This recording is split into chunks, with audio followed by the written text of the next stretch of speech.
Today on Animal Fact Files, we're going to be looking at the pelican eel. If you like learning facts about animals, then subscribe to this channel so you can stay up to date on all the new content. Pelican eels are also known as gulper eels and umbrella gulper eels. This might cause a bit of confusion as there are other fish also referred to as gulper eels, but on this episode, we're focusing on the ones most commonly known as pelican eels. Pelican eels are not eels at all. They're fish, and they get their name from their massive mouth, which can extend to hold onto prey just like the pouch of a pelican. Typically, they eat crustaceans, cephalopods, and occasionally other fish.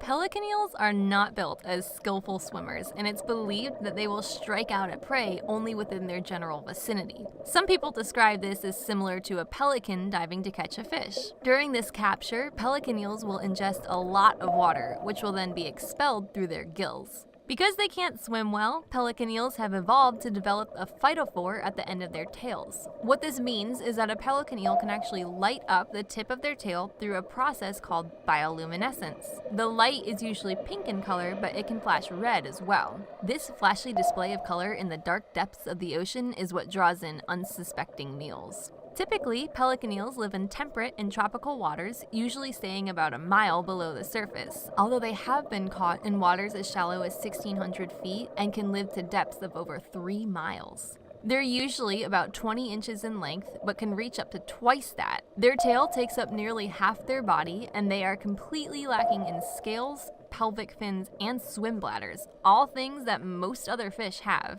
Yeah, if you hadn't noticed already, these guys are pretty weird. They're preyed upon by lancetfish and other deep-sea creatures, and I can't seem to find any information on how long they live, although it may not be very long, as it's pretty widely assumed that at least the females, but possibly both parents, will die shortly after mating. Not much is known on the maturation of pelican eels or their process of reproduction. However, it has been observed that as males mature, their teeth will reduce in size and their olfactory or smell senses will enlarge. It's predicted that this occurs so males are more easily able to locate a female via pheromones. As far as we know, females do not undergo any major changes before reaching maturity.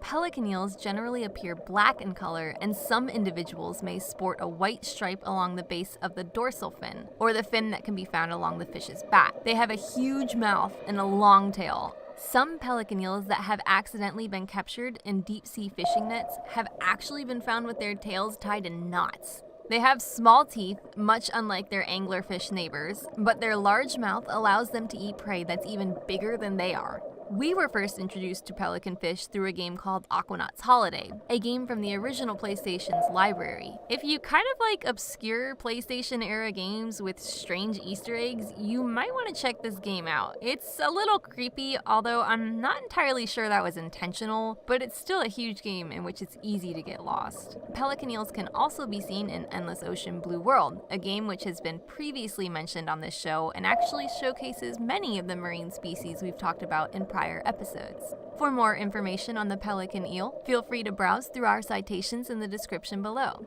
Let us know what animal you'd like to see next in the comments. Thank you for watching, and be sure to give a thumbs up for more Animal Fact Files.